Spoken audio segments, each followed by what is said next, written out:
What stops you from talking about abortion? What stops any of us from talking about it? We have the most extreme laws in the world, and yet all of us are mute. It's like this taboo. None of us say a word.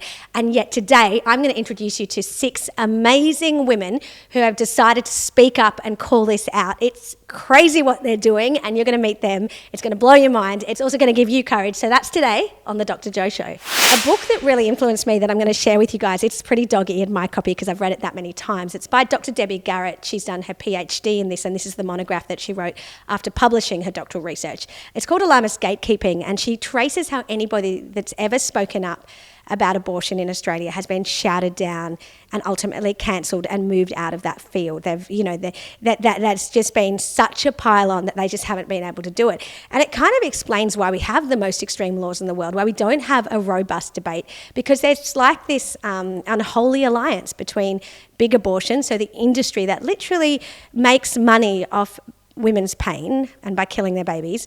There's the media and the big corporates and the pro-abortion forces within government. So that's Emily's List in the Labor Party, but it's even taken over the Libs as well. As I'm sure you guys know, a number of Liberal governments introduced abortion up to birth.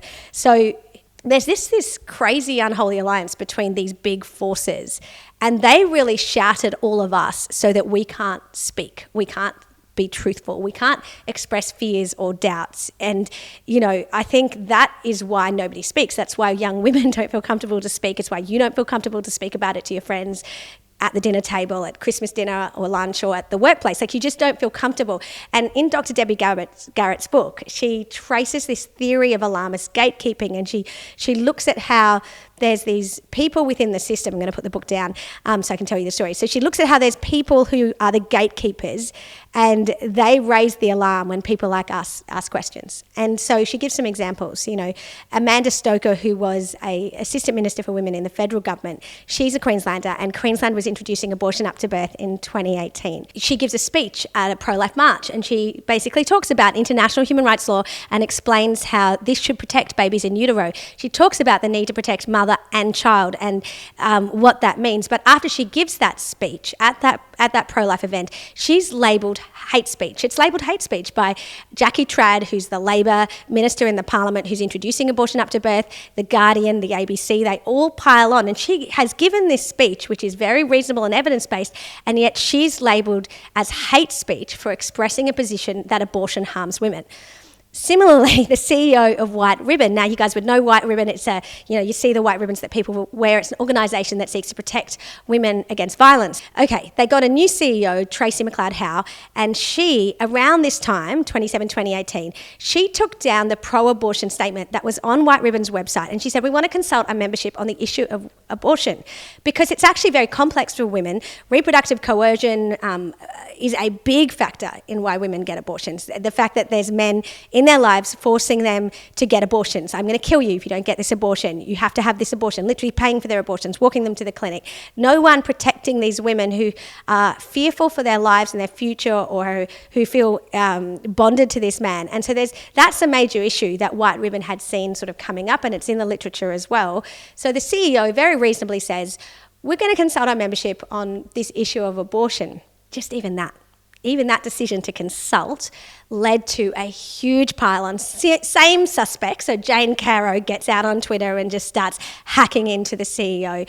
You get, who was it, Jenna Price in the Sydney Morning Herald, again, very pro-abortion advocate who's got a column, piling on ABC, The Guardian. They all jump on, and basically Tracy McLeod-Howe, the CEO of White Ribbon, who did not see this coming, she obviously hadn't read Dr. Debbie Garrett's book, I'm not even sure if it had been published then, but she basically experiences this huge pile-on where everybody says she has to go, she has to resign, she's anti-woman, how dare they do this, abortion is fundamental for women. And so she then apologises, and she says, I didn't mean to do that. She puts the pro-abortion statement up on the website. She said, I've even paid for women to have abortions. I'm not anti-abortion. But do the alarmist gatekeepers forgive her? No. She is forced to quietly resign within 1 month of doing her big mea culpa. And, that's the end of that story. But what those stories show you is anybody that speaks up has that effect. Within 3 months of speaking out on social media, the president of the Women's Lawyers Association, Leah Morone, tweets to me to get sacked because I'm a complete embarrassment to the university. The Advertiser is a hit piece, anti-abortion lecture under fire. Apparently students are distressed, but there's one anonymous former student. It doesn't even add up. We then see that I just get investigated after investigated after investigated, to the point that I have to go to the Fair Work Commission to not be forced to do a anti-bias course, that even though the university's own investigation found that I had never been guilty of any research misconduct. So all of that happened, but then I tried to introduce a bill in South Australian Parliament which just said that babies in the third trimester should be born alive. And at that point, we see even more of a media pylon. So I get banned from the South Australian Parliament. I get accused of bullying and intimidation without any evidence. All of that happens, and it just shows you why nobody speaks up. So all of that to say, you'd have to be crazy to speak out against abortion, but the reality is we have to, because it is just so extreme. And so today I'm really excited that you are going to meet 6 amazing young women who have decided to do just that. And the other part of this whole journey is that I have felt deeply fulfilled through doing this, despite all of the attacks, the hit pieces, the shame that they try to inflict on you.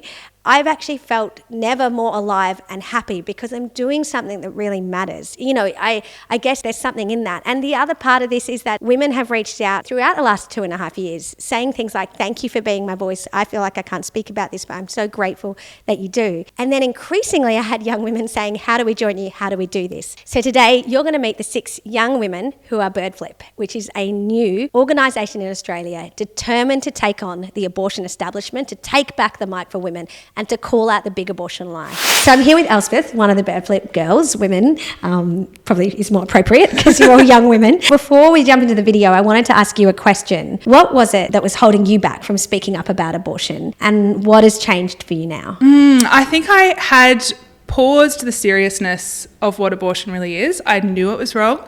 I knew that this was a human being and that they deserved the right to life. But I had kind of put a little bit of a pause on how serious that was. I kept hearing from you and from a few others online, like, this is the human rights issue of our generation. The conviction of that has ended up propelling me to say, screw it, I'm going to just put my whole self into actually fighting for the right of these human beings who are completely denied in our society. And the more that time you spend thinking about that, the more outrageous it is. I hadn't put myself into saying that this is something I wanted to spend my life doing because it seemed to get in the way of everything else I wanted to do, my career, people, friends. I worried about what they would think of me. And now I've just got to the point where I'm going, it doesn't matter. None of that matters. This is the human rights issue of our generation. And I'm going to be one of the people who stands up to fight for them. So we've got an intro video to show you of when we all got together in Sydney and we all met each other for the first time. So we're coming from all different parts of the country. I think Anushka's coming from Perth, Breck from Brisbane. They're probably the 2 furthest away spots. And we all congregated in Sydney to meet and to, you know, get to know each other and to sort of grow on this crazy journey together. Sorry. All right, you start, and when you... Okay, let's jump into it. This was so fun. Oh my gosh, I love this place. It was so beautiful. Yeah, we were in Watson's Bay in Sydney, and we booked a house so that we could all come together.